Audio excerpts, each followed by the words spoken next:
ज्ञानाचा सागर सखा माझा ज्ञानेश्वर मरुनिया जावे बा माझ्याच्या पोटा यावे ऐसे करी गा माझ्या भावा सखया माझ्या ज्ञानदेवा ज्ञानाचा सागर सखा माझा ज्ञानेश्वर जावे वो वाळोनी जन्मोजन्मी दासी जनी जावे वो वाळोनी जन्मोजन्मी दासी जनी ज्ञानाचा सागर सखा माझा ज्ञानेश्वर नमो विश्वरूपा विष्णुमाय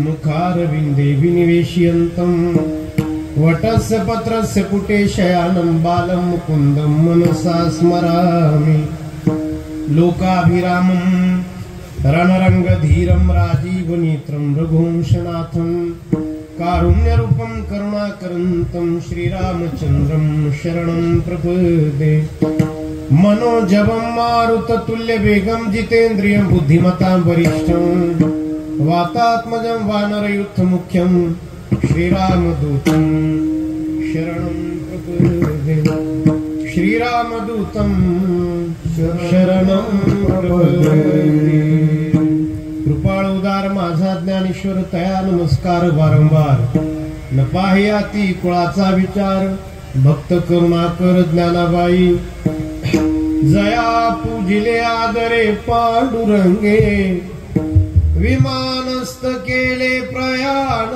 प्रसंगे तनुमानवी दिव्य रूपीच केली न त्यागिती दिव्य लोकासी नेली न त्यागिती दिव्य लोकासी नेली तुकाराम तुकाराम नाम घेता कापेयम ज्ञानाचा सागर सखा माझा ज्ञानेश्वर ज्ञानाचा सागर सखा माझा ज्ञानेश्वर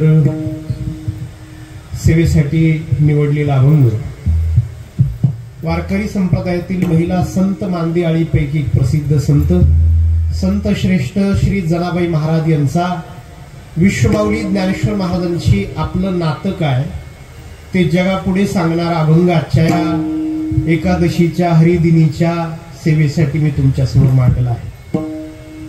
पंढरपूरच्या संत श्रेष्ठ श्री जनाबाई महाराज असं म्हणतात की माऊली म्हणजे ज्ञानेश्वर महाराज खूप मोठे आहेत, ज्ञानाचे समुद्र आहेत, पण माझे ते सखी आहेत, मी त्यांची सखी आहे. ज्ञानाचा सागर सखा माझा ज्ञानेश्वर.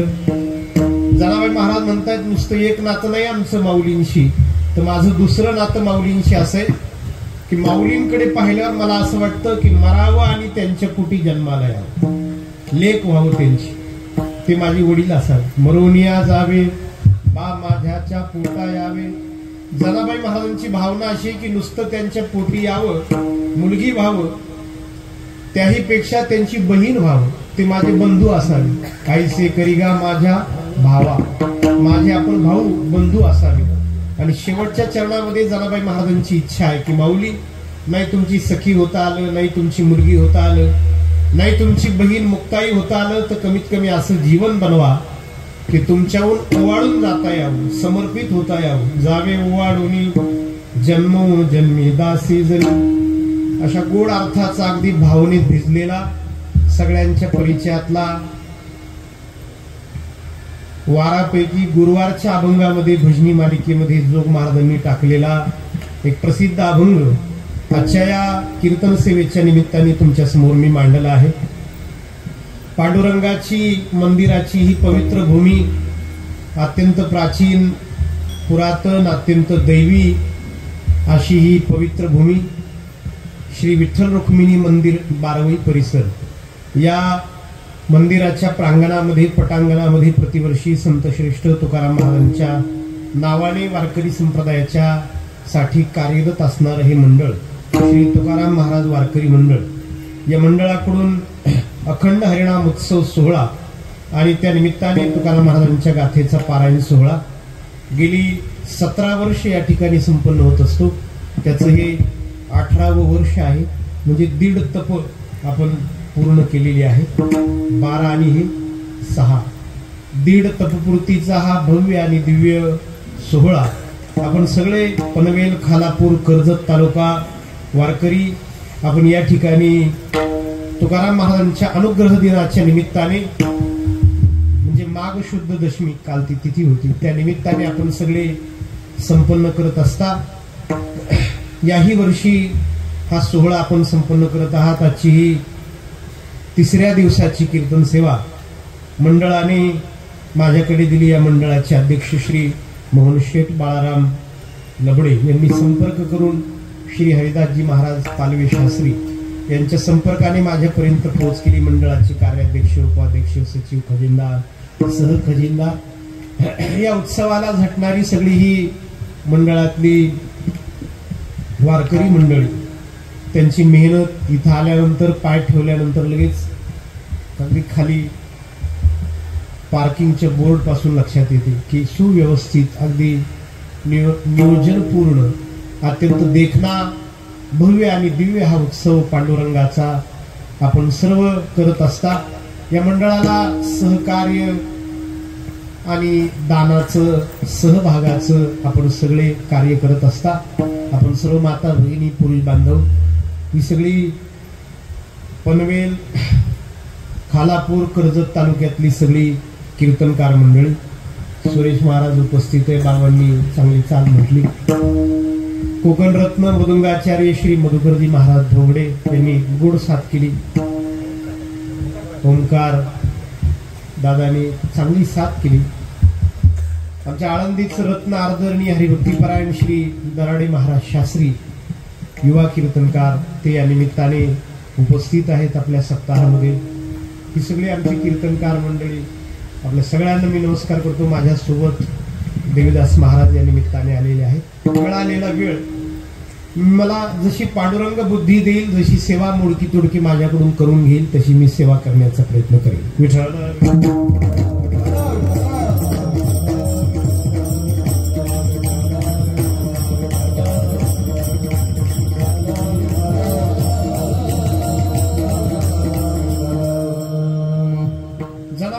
म्हणतात माऊली माझे आहेत. काही माणसं अशी आहेत जी आयुष्यभर वस्तूंना माझं म्हणण्यामध्ये अख्खी हयात घालवतात. काही माणसं प्रपंचाला माझं म्हणतात. वस्तूंना कमावण्यासाठी अख्खं जीवन आपण त्याच्या पाठीमागे लावतो. वस्तू गरजेच्या आहेत, नाही गरजेच्या असं नाही बोलतात. वस्तू फार गरजेच्या आहेत, वस्तूंना पर्याय नाही. पण आमचे गुरुजी होऊन गेले आळंदीमध्ये, त्यांच्याकडे आम्ही ज्ञानेश्वरी शिकलो. वैकुंठवासी विठ्ठल महाराज घुले ते असं म्हणायचे, पोरांनो एक लक्षात ठेवा, वस्तूला कधी सुख समजण्याची चूक करू नका. वस्तू फक्त तुमची सोय आहे. फार चांगलं वाक्य. काय की वस्तू फक्त तुमची सोय करू शकते, वस्तू तुम्हाला सुख देऊ शकत नाही. गादी म्हणजे झोप नाही, झोप आल्यानंतर झोपण्याची सोय म्हणजे गादी आहे. पोहोचण्याची सोय म्हणजे गाडी आहे. बोलण्याची सोय म्हणजे मोबाईल आहे. अंगाला उष्णता लागू नये याची सोय म्हणजे कपडा आहे. राहण्याची सोय म्हणजे घर आहे. जेवण्याची सोय म्हणजे अन्न आहे. आपल्याकडे बेसिक नीड्स, मूलभूत गरजा सांगितल्या जातात की अन्न, वस्त्र, निवारा. अन्न, वस्त्र आणि निवारा. मला कोणतरी म्हटलं होतं अन्न, वस्त्र, निवारा, त्यात 4था मोबाईल धरा. म्हटलो धरलाच पाहिजे, आवश्यक वापरलाच पाहिजे. फक्त या गरजांना सोय म्हणून पाहिलं पाहिजे, न की सुख म्हणून पाहिलं पाहिजे. जो मनुष्य वस्तूच्या पाठीमागे लागून आपली हयात खराब करील, आपलं आयुष्य बहुमोल वाया घालवेल, ती माणसं आयुष्याच्या शेवटी नाराज आहे, निराश आहे. कोणी का असेना, मी असेना, तुम्ही असेना, आणखी कोणी का असेना, वस्तूच्या पाठीमागे लागणारी माणसं. महाराज स्वतःला सावधान करतात, नको नको मना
युरोप नावाच्या खंडामध्ये ग्रीस नावाचा एक देश आहे, त्याच्यामध्ये मॅसिडोनिया नावाच्या राज्यातून, ॲथेन्स नावाच्या शहरातून 22 वर्षांचा पोरगा राजा झाल्यावर जग जिंकायला निघाला. त्याचं नाव अलेक्झांडर दी ग्रेट. मोठं महत्वाकांक्षी पोरग. वडिलांच्या मृत्यूनंतर 22व्या वर्षी गादीवर बसलं. 1 महिन्यात त्याला त्या रुटीनचा कंटाळा आला की काय सकाळी उठायचं, त्या गादीवर बसायचं, राजा म्हणून घ्यायचं. वडिलांनी दिलेलं राज्य, स्वतः काहीतरी कमावलं पाहिजे.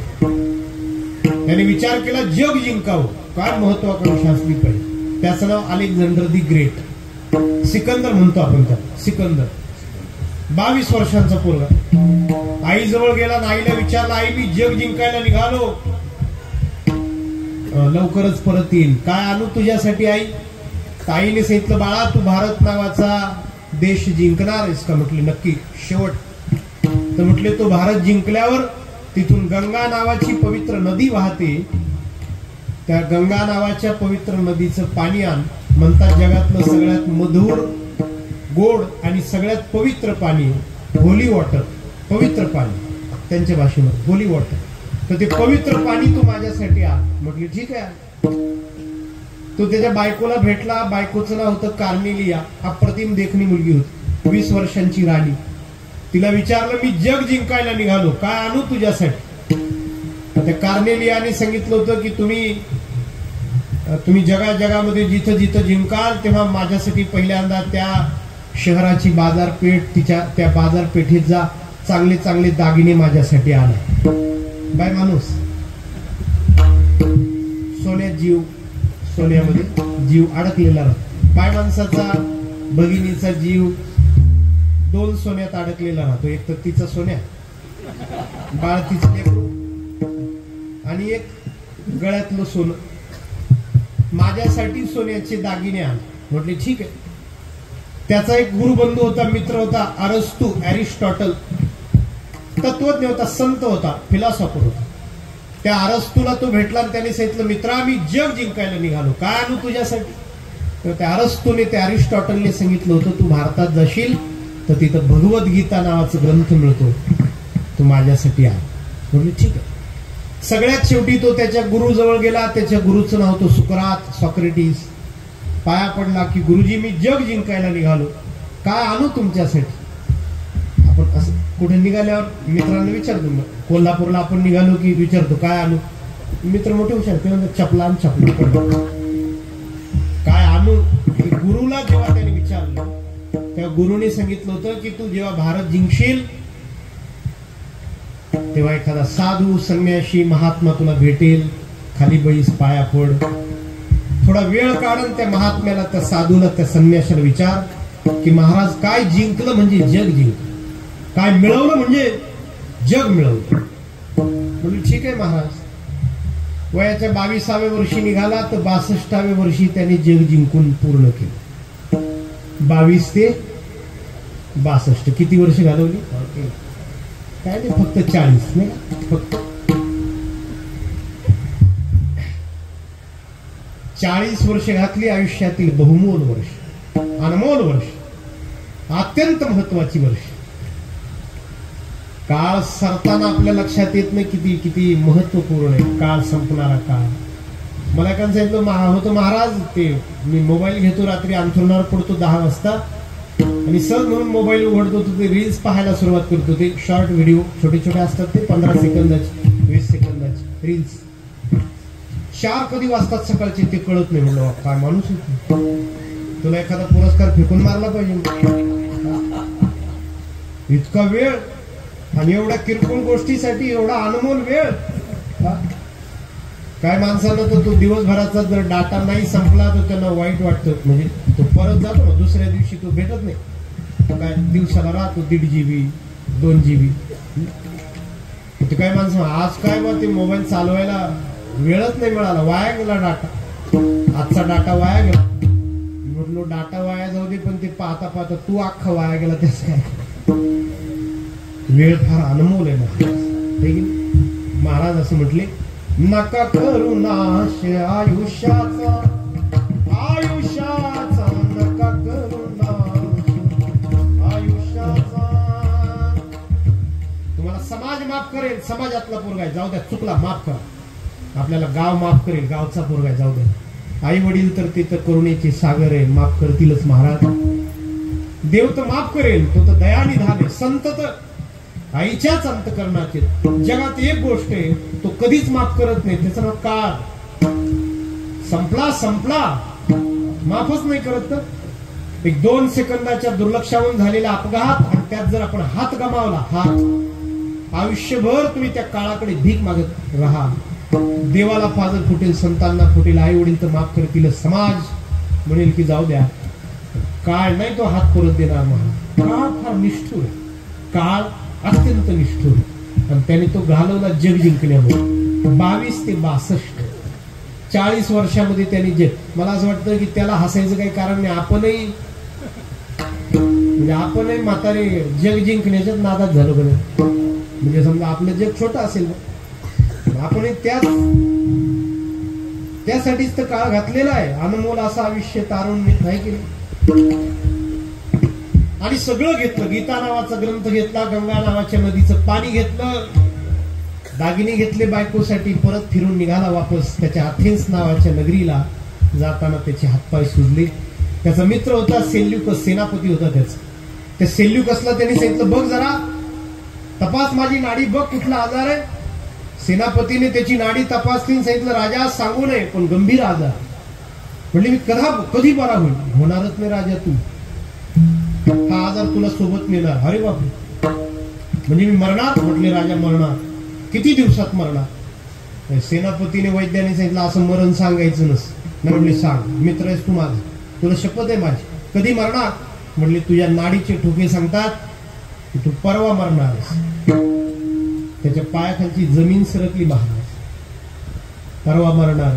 जर कधी कळालं कोणाला, आपल्याला माहिती नाही म्हणून बरं आहे, आपण त्या मोबाईल रिचार्ज वाल्याला म्हणतो 1 वर्षाचं रिचार्ज मारतो. म्हणजे का कॉन्फिडन्स आहे आपल्याला.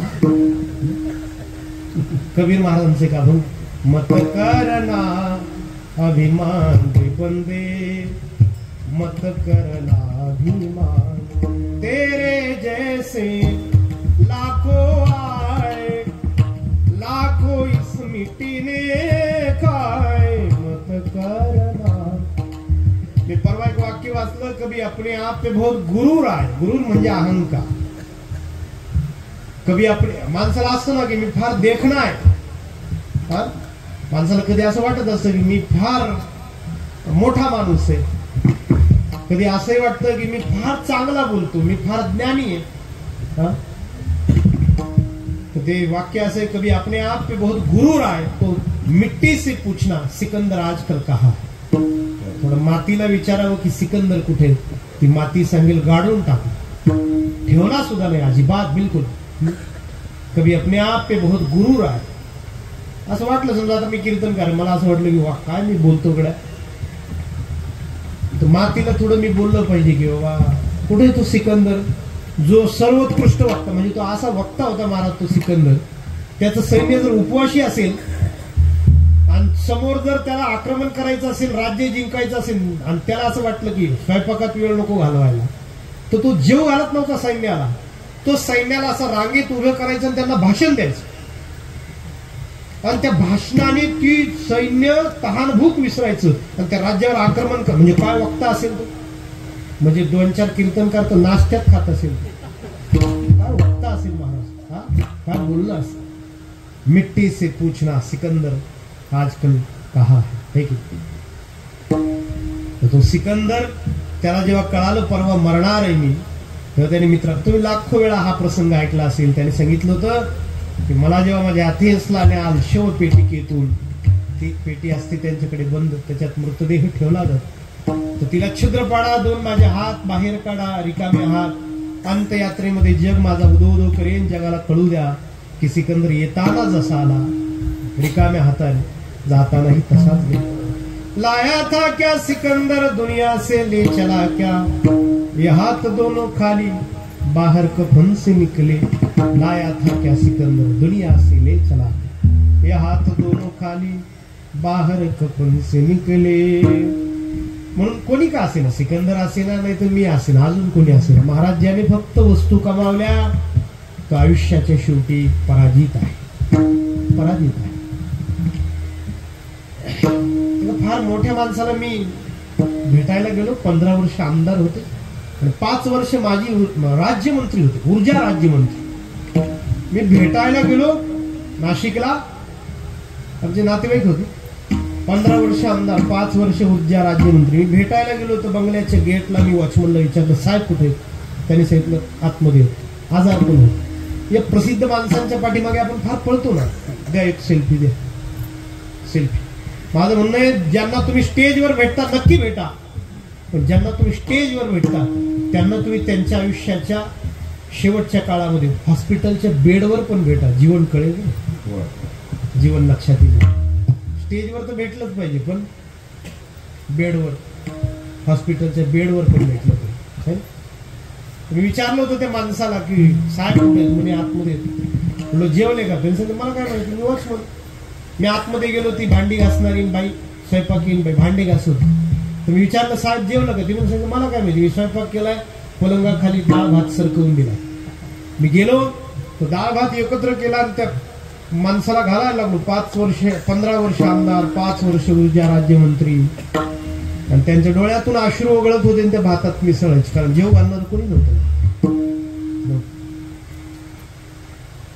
म्हणून वस्तूंच्या पुढे थोडं गेलं पाहिजे, वस्तूंच्या पलीकडे प्रगती. वस्तूंच्या पुढे वस्तू जोडणं आणि त्याही पुढे व्यक्ती जोडणं. वस्तू जोडण्यापेक्षा व्यक्तींना माझं म्हणणारी माणसं श्रेष्ठ आहे, श्रेष्ठ आहे. वस्तूपेक्षा व्यक्तींना माझं म्हणणारी माणसं श्रेष्ठ. काय माणसं म्हणतात मी काय पैसा कमावला नाही, पण माणसं कमावली श्रेष्ठ आहेत. मला त्या माणसांबद्दल फार आदर आहे. माणसं कमावणाऱ्या काही माणसं आपल्या आयुष्यात असतात, कायम आपल्यासाठी खर्च करतात. हॉटेलला गेलो का चहाचं बिल तेच भरतात, नाश्त्याचं बिल तेच भरतात. जेवायची वेळ आली आपल्या आधी पटकन चप्पल घालून बेसिनला हात धुवून पटकन जातात काउंटरला, बिल भरून रिकामे होतात. नाही, 20 वर्षाची मैत्री असते, कायम बिल तेच भरतात, कायम. आपण भामटे राहतो, आपण खिशात हात घालतो, मी दिले असते ना. 20 वर्ष झाले तू अजून कधी दिले ना? माणूसच का कोण आहे? तुझ्या खिशात का फेविकॉल आहे का काय माहिती, कमाल मोठी नुसता खिशात हात जातो, तरी पण तो माणूस करत राहतो आपल्यासाठी, झळ सोसत राहतो. झळ यासाठी करतो महाराज की त्याला त्या कागदाच्या तुकड्यांपेक्षा तुम्ही महत्वाचे वाटता. काय लक्षात ठेवा, जो मनुष्य आपल्यासाठी खर्च करतो त्याला आपण जास्त व्हॅल्युएबल वाटतो, महत्वाचे, मूल्यवान, जास्त किमतीचे त्या पैशापेक्षा आपण वाटतो. वस्तूंना माझं म्हणणारी, काही व्यक्तींना माझं म्हणणारी माणसं आहेत, पण त्याही पेक्षा श्रेष्ठ माणसं आहेत जी वस्तूंना माझं म्हणत नाहीत, व्यक्तींना माझं म्हणत नाहीत. ती म्हणतात संतांना माझं, ज्ञानोबरायांना माझं. पहिल्या चरणात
माझं म्हणताना ज्ञानोबारायांना माझं म्हणतो. ज्ञानाचा सागर सखा, गोड शब्द आहेत, भावनेत भिजलेले शब्द आहेत. ज्ञानोबारायांची ओळख करून देताना ज्ञानाचा समुद्र आणि प्रश्नच नाही. ज्ञानेश्वर महाराज ज्ञानाची समुद्र. एक तुम्ही ज्ञानेश्वरी उदाहरण घ्या, महाराज ज्ञानेश्वरी, त्यात काय नाही.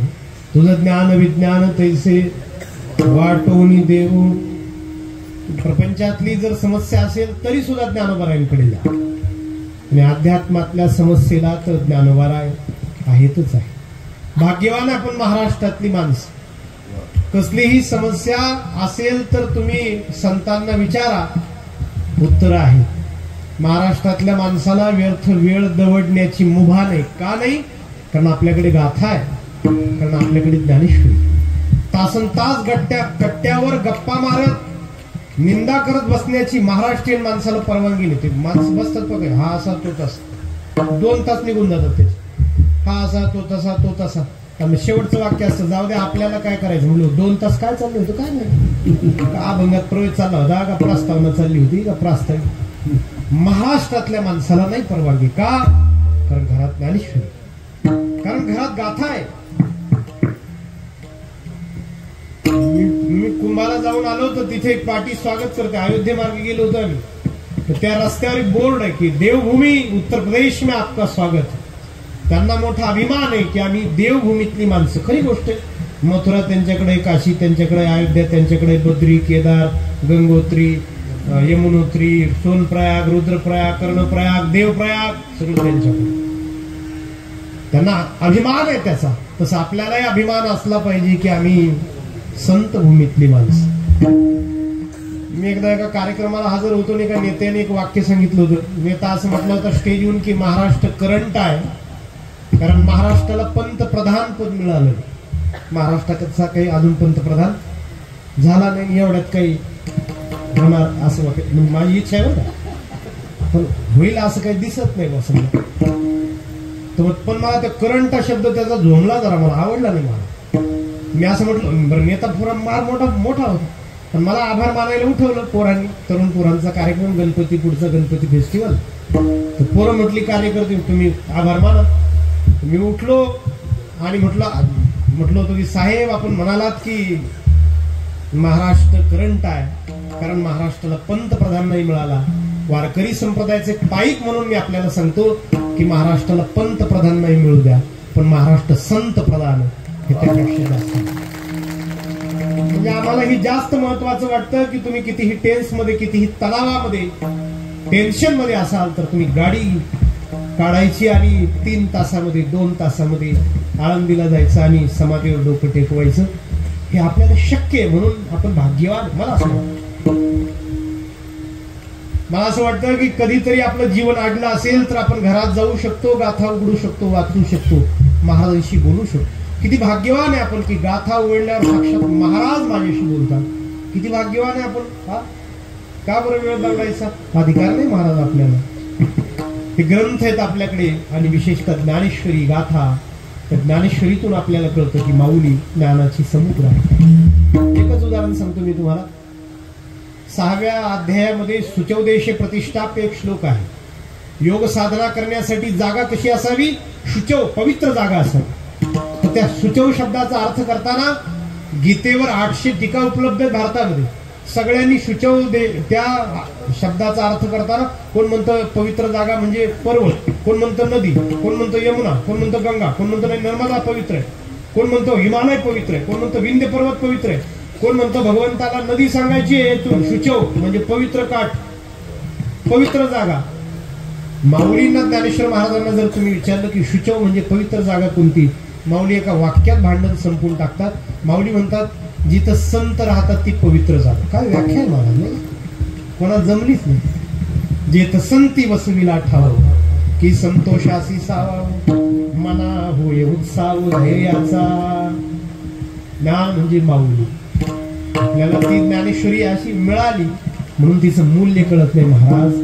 ती घरात ना वाडवडिलांनी आणून ठेवली, तिच्यासाठी आपल्याला काही करावं लागलं नाही. मला तर एकाने सांगितलं महाराज माझ्याकडे ज्ञानेश्वरी आहे पण मी काही वाचत नाही. तर मी त्याला म्हटलं तो बरोबर आहे, तू काही आता वाचत नाही, तुझी वाचण्याची म्हणजे कमी म्हणण्यापेक्षा नाही म्हटलं तरी चालेल, नाहीच वाचलं. पण मित्रा, माझं एक वाक्य ध्यानात ठेव, की एक वारकरी म्हणून माझं वाक्य ध्यानात ठेव. तुला जेव्हा असं वाटेल की मी वाचलो पाहिजे, तेव्हा तू वाचावे ज्ञानेश्वरी, वाचावे ज्ञानेश्वरी, वाचावे ज्ञानेश्वरी,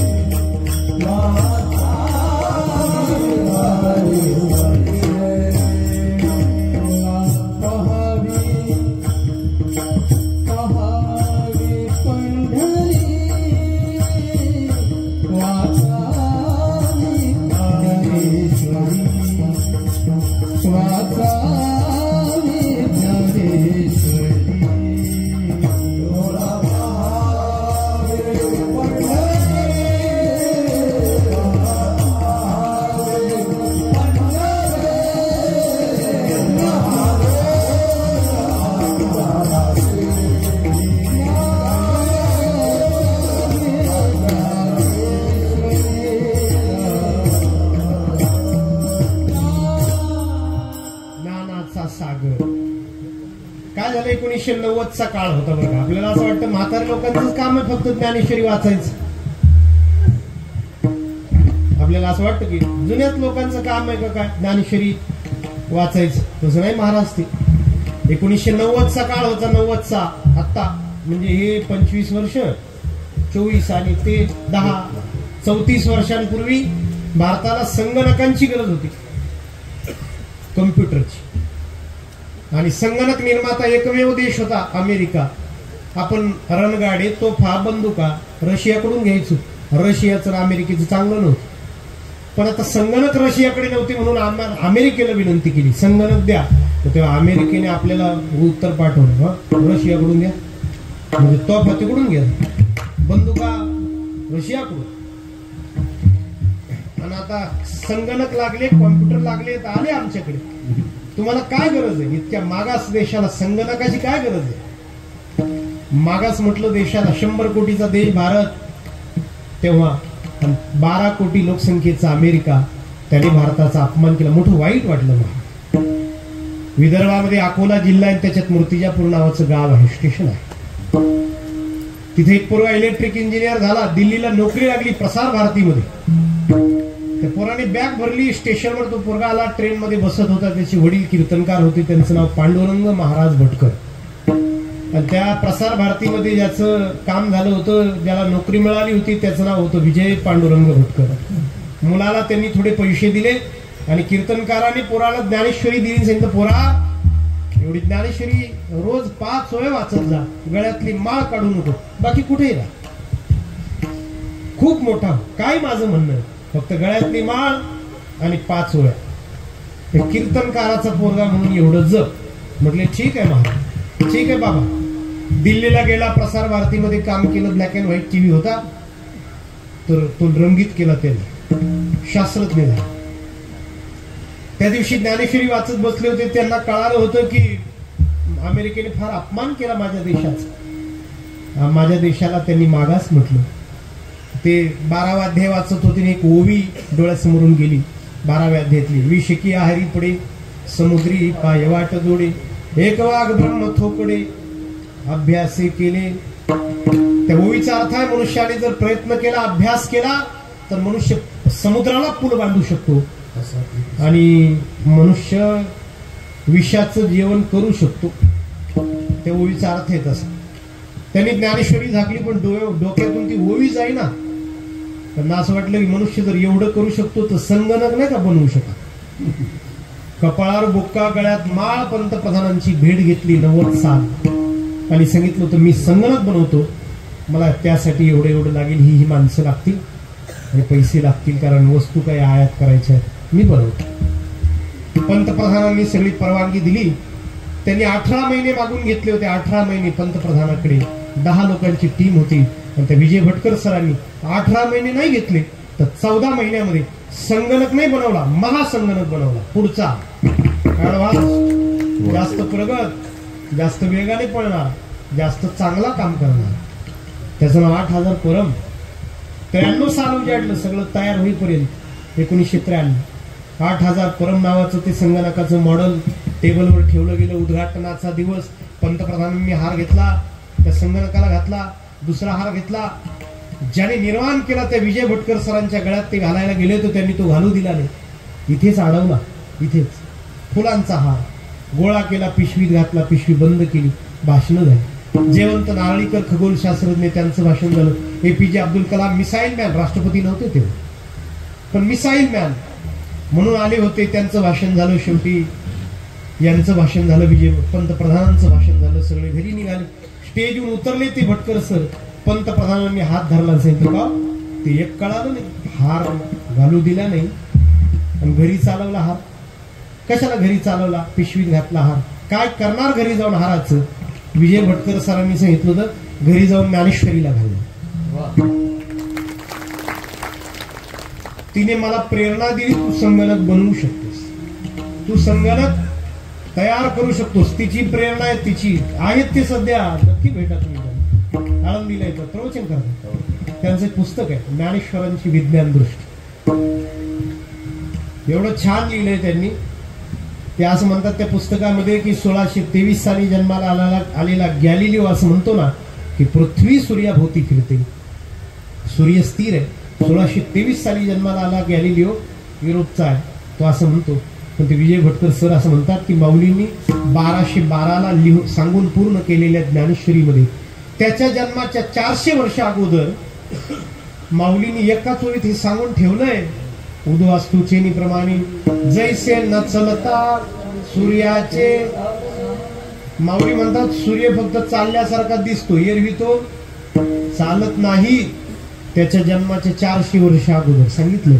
आणि हे लिहिणारे अव्वल दर्जाचे शास्त्रज्ञ आहेत महाराज. त्यांचं नाव विजय भटकर सर. ज्ञानेश्वरी म्हणजे ज्ञान, ज्ञानेश्वरी म्हणजे ज्ञान. आपण घेत गेलं पाहिजे, वाचली पाहिजे, है की नाही? तिच्याशी सलगी केली पाहिजे. आपला वेळ सत्कारणी लावला पाहिजे. तयारी पाहिजे, वाचण्याची तयारी पाहिजे, फक्त तिच्यावर स्नेह करण्याची. विठ्ठल विठ्ठल.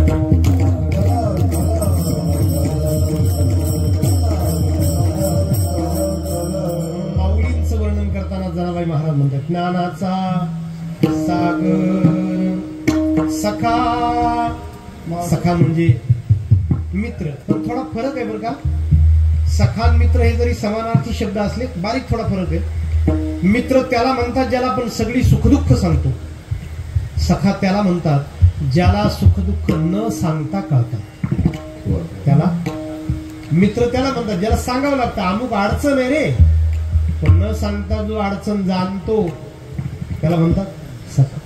महाविष्णूचा अवतार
ज्ञानेश्वरी म्हणजे माऊली म्हणजे ज्ञानाची समुद्र. जेव्हा जेव्हा ज्ञानेश्वरी वाचण्याची पारायणाची संधी येईल दौडू नये महाराज. मला आमचे कार्यकर्ते भगीरथ भाऊ सांगत होते की मोहन शेठ मी संकल्प केला 2000 माणसं पारायणाला बसवायची आहे. जेव्हा जेव्हा संधी मिळेल. आळंदीत गेला तर पारायण आहे, बसून घ्यायचं पारायणाला. आज नाही समजणार, उद्या नाही समजणार, परवा समजेल महाराज. ते शब्द आपल्याशी बोलतात, कठीण आहेत ते शब्द, मान्य आहेत ना. भाषा पुरातन आहे, 12व्या शतकातली, कळतं आम्हाला, समजतं ना. आपण कधीतरी त्याच्यावर प्रेम केलं, त्याच्याशी पहिल्यांदा पाण्यात उतरलो भीती वाटते की नाही हो? आणि एकदा पोहायला शिकलो मनुष्य मग पाण्यातून निघत नाही. थोडं ग्रंथांचं तसं आहे, थोडी मैत्री करणं शिकलं पाहिजे, थोडं रुळलं पाहिजे, जरासं त्यांच्याशी मैत्री केली पाहिजे. ज्ञानाचा सागर सखा, ज्याला दुःख सांगतो आपण तो मित्र, ज्याला दुःख न सांगता कळतं तो सखा. ज्ञानोबा आहे सखे, सखा माझा ज्ञानेश्वर. काय माऊलींना असं आपलं दुःख कळालं बरं? असं झालं की 12व्या शतकामध्ये पंढरपुरामध्ये मंदिरामध्ये कीर्तन व्हायची पांडुरंगाची. स्वाभाविक आहे, देवाची कीर्तनं देवाच्या मंदिरात होणार. समाजाने काही जणांना मंदिराच्या बाहेर ठेवलं. त्यात होते कबीर महाराज, त्यात होते चोखा महाराज, त्यात होती कानोपात्रा आणि त्यात होती संत जनाबाई. समाज म्हणत होता कबीरांना मंदिरात येऊ द्यायचं नाही कारण हलक्या जातीचे. समाज म्हणत होता कानोपात्रा वेश्येची मुलगी आहे. समाज म्हणत होता कबीर मुस्लिम आहे. आणि समाज म्हणत होता जनाबाई संत जनाबाई दासी आहेत, नका येऊ देऊ मंदिरात. चूक होती महाराज, ती फार मोठी चूक आहे, घोड चूक आहे. मधुकर महाराज ओंकार भाऊ हे मृदंग वाजवतात. याला जी वादी, याला जे शाईपान आहे, पलीकडून धूमपान आहे, हे कशाचे माहिती का तुम्हाला? कशाचे काय वाटतं तुम्हाला? कशाचे? हा, चमड्याचे. चमडं कशाचं होतं? मशीनवर नाही तयार होत, मशीनवर साफ होतं फक्त. चमडं म्हणजे कुठला तरी प्राणी मेला त्याची कातडी येते, स्किन. प्राण्याचं बरं आहे बाबा, मेला तो चप्पल तरी होईल, पाखवास तरी होईल. एवढा ऍटिट्यूड आहे माणसाला स्वतःबद्दल, अहंकार आहे माणसाला स्वतःबद्दल. काय होतं बरं माणसाचं मेल्यावर? चप्पल होते, पाखवास बनवायला पाहिजे एखाद्याचं. समजा लई बोलतात ना, लई शंका घेतात, असंच कसं तसंच कसं, देवच काय धर्म बनवायला पाहिजे. नाही काहीच होत नाही मला.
हा मृदंग प्राण्याच्या कातडीपासून तयार केला.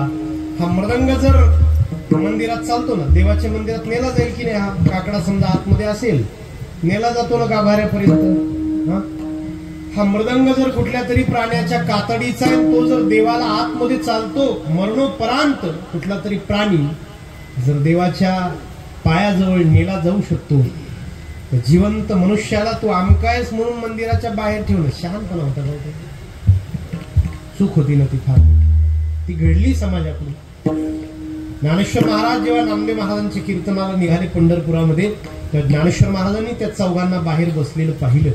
कबीर महाराज, चोखा महाराज, जनाबाई महाराज, कानोपात्रा महाराज.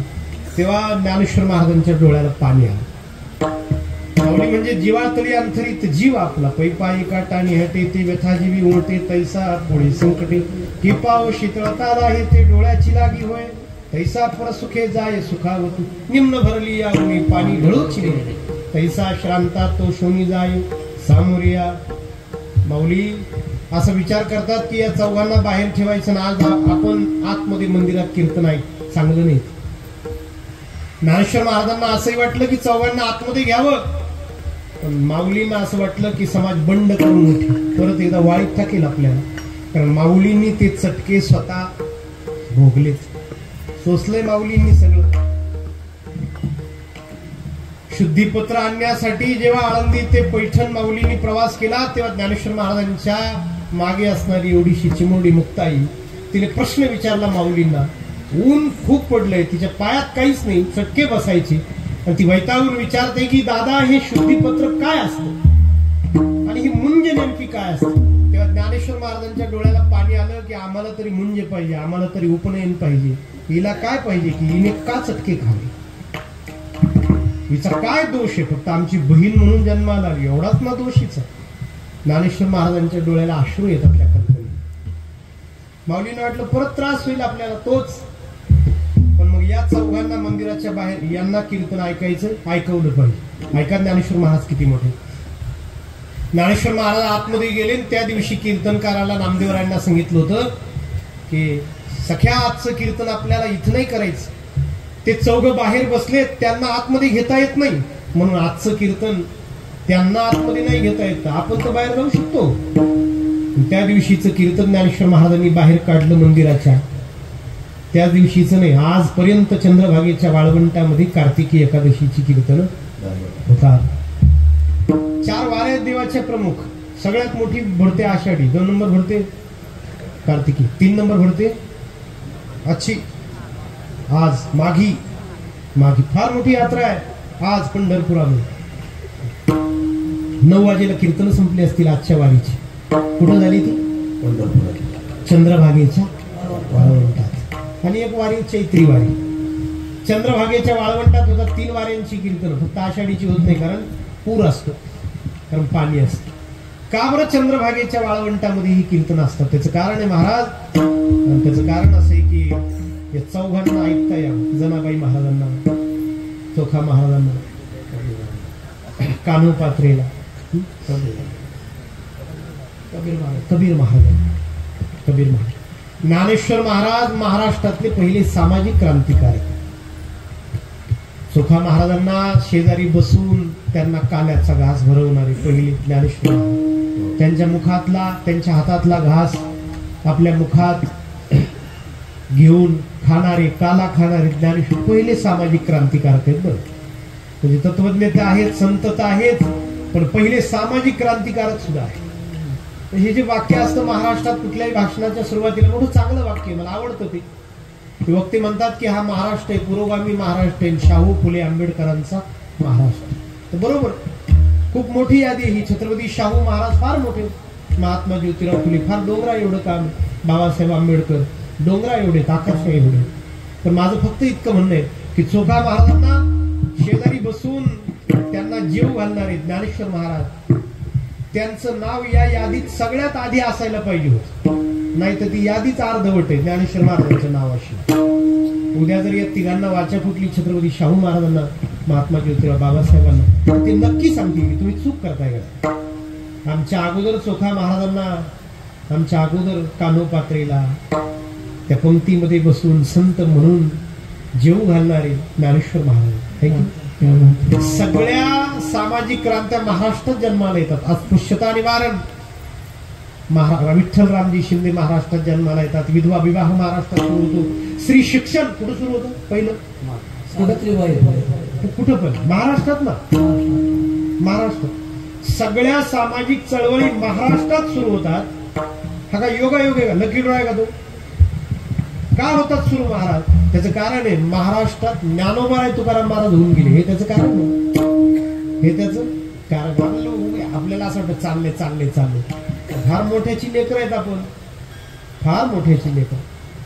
माझं तर असं म्हणणं आहे, महाराष्ट्रात जन्माला येऊन आपण वारकरी म्हणून जन्माला आलो, महाराष्ट्रात म्हणून जन्माला आलो. आपल्याला दुसऱ्या कुठल्याच संप्रदायाची, ग्रंथाची गरज नाही. दुसरे वाईट आहे असं माझं म्हणणं नाही. सगळे पंथन, सगळे धर्म देवापर्यंत नेतात हे मला माहिती आहे. पण तरी पण मी म्हणतो बाकीच्यांची गरज नाही. ते यासाठी की आपल्या आईला जर आपलं पोट भरेल इतकं दूध असेल तर आपल्याला गरज नाही कुणाकडे जाण्याची. तशी ज्ञानोबा आपली आई आहे, ज्ञानेश्वर महाराज आपली. आपलं जर आध्यात्मिक पोट तिच्या दुधाने भरतंय ज्ञानेश्वरी तर गरज नाही दुसरे वाईट आहे असं नाही म्हणत मी. ते काय चुकीचा मार्ग सांगतात का दुसरे, पण गरज नाही ना, आवश्यकताच नाही. आपलं पोट जर आपल्या आईच्या दुधाने भरतंय तर गरज नाही, आवश्यकता. आणि म्हणून जेव्हा ती कीर्तन चंद्रभागेच्या वाळवंटात आलं तेव्हा जनाबाई महाराजांच्या डोळ्याला पाझर लागले की आमच्यासाठी आज मंदिरातलं कीर्तन वाळवंटात आलं. आणि मग तिने ज्ञानोबारायांना सखा म्हटलं, कारण जो सुख दुःख न सांगता समजून घेतो तो सखा. एकच टाळी झाली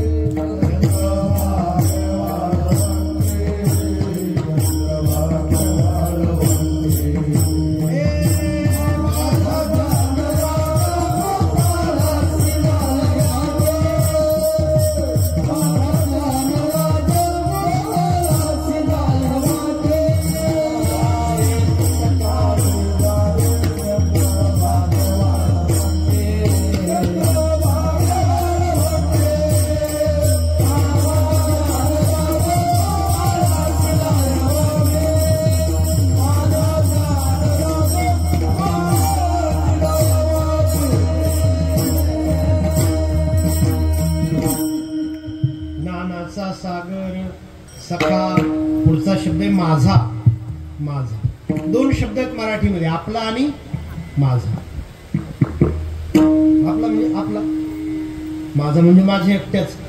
मग आपला म्हटला असता काय बिघडलं असतं, उलट बरं झालं असतं. ज्ञानोबा आहे सगळ्यांचे, आपला का नाही. तुम्हाला सांगू का, आपल्या शब्दाला किंमतच नसते म्हणून तुम्हाला वाङ्मयात आपला शब्द नाही सापडला. माझा, माझ्या विठोबाचा ज्ञानोबा आहे. हे बघा, मी झेडपीच्या शाळेत शिकलो, मला एक प्रतिज्ञा होती, भारत माझा देश आहे.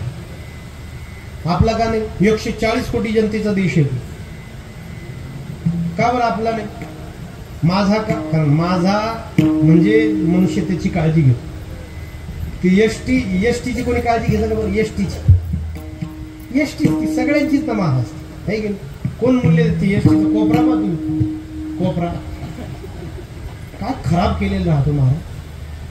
विमल अंतकरणाची माणसं सगळी ठेवलेलाच नसतो मास. गाडीच्या कारच्या कोपऱ्यामध्ये कोणी थुंकत नाही, कारण ती माझी आहे की. एसटी मध्ये दोघं जण बसले होते, एक जण थोडं बिलिंदर होतं, त्याच्यात बोट घालायचं कापूस काढायचं, ते सीट कवर राहत होती स्पंज. तर त्या शेजारच्या मूर्ख आहेस तू, बस देशाची संपत्ती, एसटी राष्ट्राची संपत्ती. प्रत्येक माणसाने जीएसटी भरला, टॅक्स भरला, त्याच्यातून ही एसटी सरकारने आपल्याला दिली. देशातल्या प्रत्येक माणसाचा वाटा या बसमध्ये. तर त्या कापूस काढणाऱ्यांनी सांगितलं तेच तर, माझा वाटा घेतला काढून मी, आता बाकीची माझ्या वाटेला एवढा कापूस आला.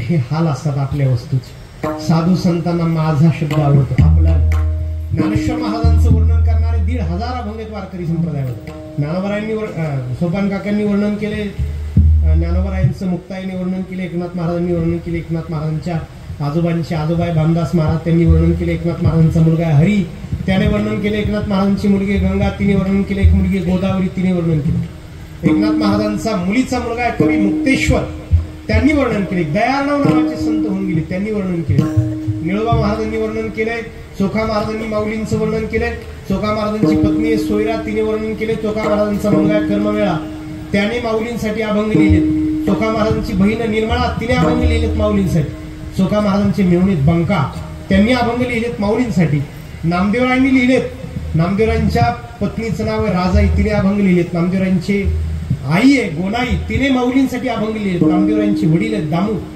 14 जण आहेत त्यांच्या घरामध्ये सगळ्यांनी माऊलींसाठी अभंग लिहिले स्तुती करणारे.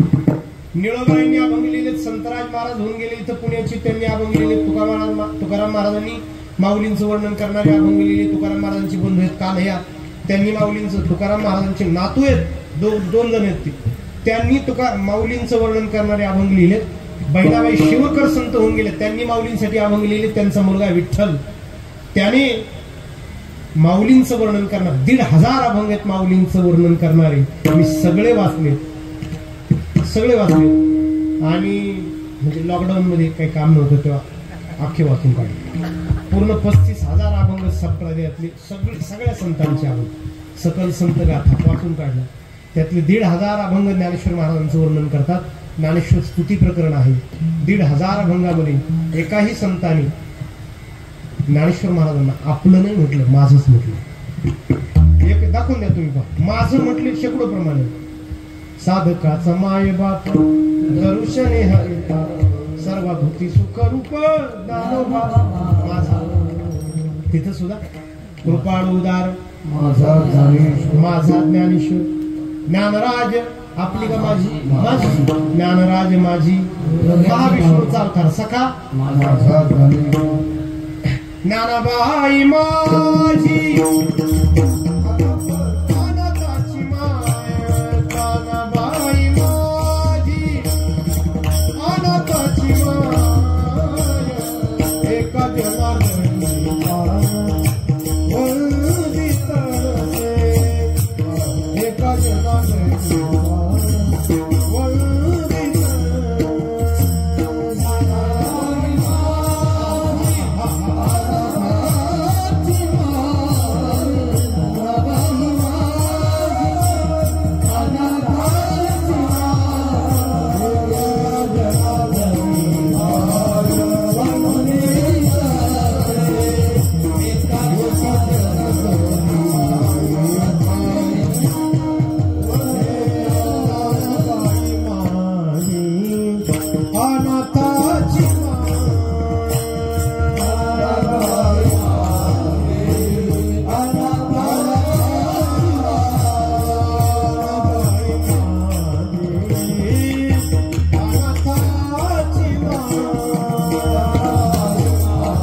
पहिल्या चरणाचा शेवटचा शब्द आहे ज्ञानेश्वर. ज्ञानाचे मालक त्यांचं नाव. माऊलींकडे ज्ञान आहे असं नाही अर्थ करायचं. माऊली ज्ञानाचे मालक आहे. ज्ञान माऊलींचा सेवक आहे, दास आहे, नोकर. म्हणजे ज्ञान नावाच्या सेवकाला माऊलींनी सांगावं तू आज रेड्याकडे जा. तर त्या दिवशी ज्ञानाने रेड्याकडे जा. ज्ञानदेव म्हणे बोल रे ज्ञानेश्वर. ज्ञानच ईश्वर आहात. त्यांचं नाव ज्ञानेश्वर. ज्ञानाचा सागर सखा माझा ज्ञानेश्वर. निवृत्तीनाथ महाराजांचं भजन करू प्रेमाने, नंतर विठोबा रखमाई घेऊ. आमच्या फडावरचं नियमाचं भजन आहे, रोज करतो आम्ही. निवृत्तीनाथ महाराजांचं आहे. श्रद्धेने निवृत्तीराया निवृत्तीराया सोपान मुक्ताबाई ज्ञान सखया. सरळ सरळ वरती हात सरळ सगळे अगदी विलंबित सावकाश गाई न करा. निवृत्तीराया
ज्ञानोबारायांना जनाबाई महाराज सखा म्हणतात, तसं दुसरं एक नातं ज्ञानोबारायांशी जनाबाई महाराजांना हवं असावं असं वाटतं. ते नातं आहे की हा जन्म सोडावा आणि पुढच्या जन्मी ज्ञानोबारायांची कन्या मुलगी म्हणून जन्माला यावं. दुसरं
माझ्याच्या पोटा यावे मरावं आणि ज्ञानोबारायांच्या पोटी. काही समाजातली अशी माणसं असतात की त्यांच्याकडे पाहिल्यावर असं वाटतं यांच्यासारखं जगावं. म्हणजे काही माणसं काहींना पाहिल्यावर आपण विचारतो, कपडा कुठून घेतला बरं, गाडी केवढ्याची तुमची, घड्याळ कितीचं आहे, कुठून आणलं, कोणत्या दुकानात. काहींसारखं जगावं वाटतं आणि संतांना पाहिल्यावर असं वाटतं मरावं यांच्या पोटी जन्माला यावं. मरवणी आज कुणाला तरी आपल्या पोटी जन्माला यावं वाटणं याच्यासारखा आपल्या जीवनाला मिळालेला पुरस्कार नाही बरोबर. सगळे पुरस्कार फिकेत त्याच्यात. कोणा आपलं जीवन इतकं निर्मळ इतकं स्वच्छ असावं की कोणाला तरी वाटलं पाहिजे की मरावण याचा लेख म्हणून याची लेख म्हणून जन्माला यावं. संतांच्या पोटी लेख म्हणून जन्माला येणं भाग्याचं नातं. लाडकी लेक मी संतांची मजवरी कृपा बहुतांची अखै चुडा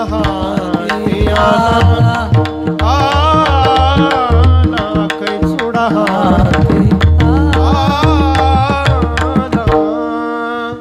लाडकी लेक मी संतांची. चांगल्याच्या पोटी जन्म का संस्कारासाठी वारी रक्तात असते. बोल्होबा महाराजांच्या पोटी जन्माला आलं की वारी करावी लागत नाही, घडते. तुकाराम महाराजांसारखी. माझ्या वडिलाची मिरासी का देवा तुझी चरण सेवा पांडुरंगा वास पारणे राखीला दारवंटा पारणे राखीला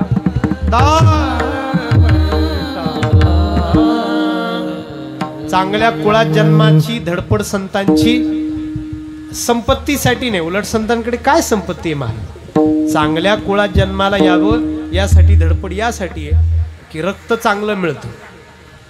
आपण डॉक्टरकडे गेलो ना की डॉक्टर विचारतो घरात काही डायबिटीज बीपीची हिस्ट्री आहे का, म्हणजे वडिलांना डायबिटीज, आईला काही डायबिटीज आहे का, हिस्ट्री आहे का घरात काही?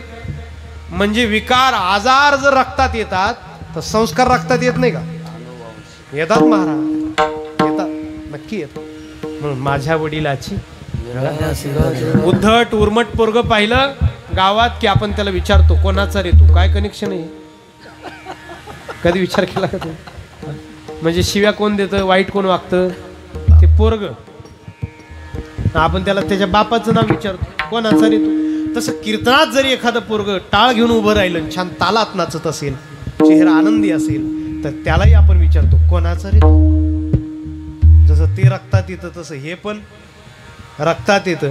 माळ घालणं म्हणजे माऊलींच्या पोटी जन्माला येणं, रक्त बदलवणं. माळ घालणं म्हणजे ज्ञानेश्वर महाराजांच्या पोटी संस्कारात द्विज उच्चते. ज्ञानेश्वर महाराजांच्या पोटी माळ घालणं म्हणजे नवीन जन्म आहे, संस्कार बदलवला आहे. मरोनिया जावे, काही काही रक्त चांगले असतात. वेळ माझी संपली, एक दृष्टांत सांगतो आणि थांबतो, 11 वाजले. रक्त यासाठी संस्कार. या तुमच्या कोकणामध्ये चिपळूण गाव आहे, तिथं साने गुरुजी जन्माला आले. छोट्याशा गावामध्ये, दापोली तालुका होता तेव्हा, छोट्याशा गावामध्ये जन्माला आले ते साने गुरुजी. मुलांना शिकवलं पुढे चालून म्हणून साने गुरुजी म्हटलं. साने आडनाव होतं, पांडुरंग नाव होतं. त्यांचं एक पुस्तक आहे श्यामची आई, फार चांगलं आहे, प्रत्येकाच्या घरात असं, लेकरांना वाचायला द्यावा असं. आई कधी श्याम म्हणायची, कधी पांडोबा म्हणायची. श्याम छोटा होता, 4 वर्षांचा, गरिबी, कुडाच्या भिंती, लाकडाच्या कुडाच्याच म्हणत असतील ना, शेणाने सारवलेली जमीन, मातीने सारवलेल्या भिंती.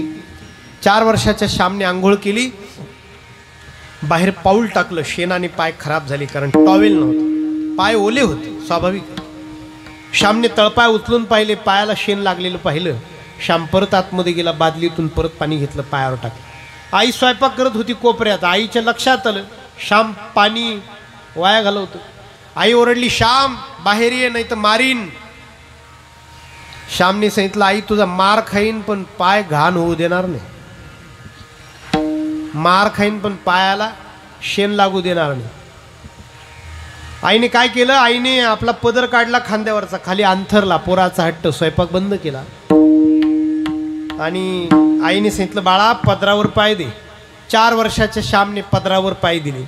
आईने पदरा सकट उचललं, श्यामला स्वच्छ केलं, कोरडं केलं पुसून, मग खाली सोडलं. आता पाय कोरडे झाले म्हणून पायाला घाण आता लागली नाही, कारण पाय कोरडे झाले. श्यामने परत तळपाय उचलून पाहिले, आता पायाला घाण लागली नाही. श्याम 4 वर्षाचं लेकरू उड्या मारायला लागला, आई पाय घाण झाले नाही, आई पाय घाण झाले नाही. आई जवळ आली, डोक्यावरून हात फिरवला आणि सांगितलं होतं, पोरा जसे पाय घाण होऊ दिले नाही तसं आयुष्यभर जगताना मन घाण होऊ देऊ नकोस. किती गरजेचं आहे. आपण हात चांगले राहावे म्हणून ग्लोव्ज वापरतो, चष्मा वापरतो, डोळ्यात खडे जाऊ नये. बाईकवर जर आपण असेल, डोक्याला इजा होऊ नये, आपण हेल्मेट वापरतो. तसं मनात घाण जाऊ नये यासाठी पण काहीतरी असलं पाहिजे ना. श्याम मन घाण होऊ देऊ नकोस. श्यामची आई वारली आणि श्याम पुण्यात होता, 16 वर्षांचा, मॅट्रिकला 10वीची परीक्षा, बोर्डाची पेपर देत होता. आई गावाकडे वारलेली, कोकणात करमेना म्हणून श्याम पुण्यात.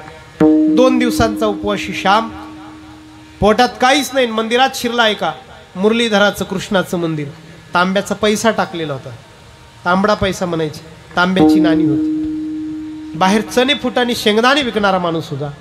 श्यामला वाटलं एवढे जर दिले तर शेंगदाणे येतील, पोट भरेल आपण. पण श्यामला देवाकडे पाहिल्यावर देव नाही दिसला. आईचे शब्द आठवले, मन घाण होऊ देऊ नकोस.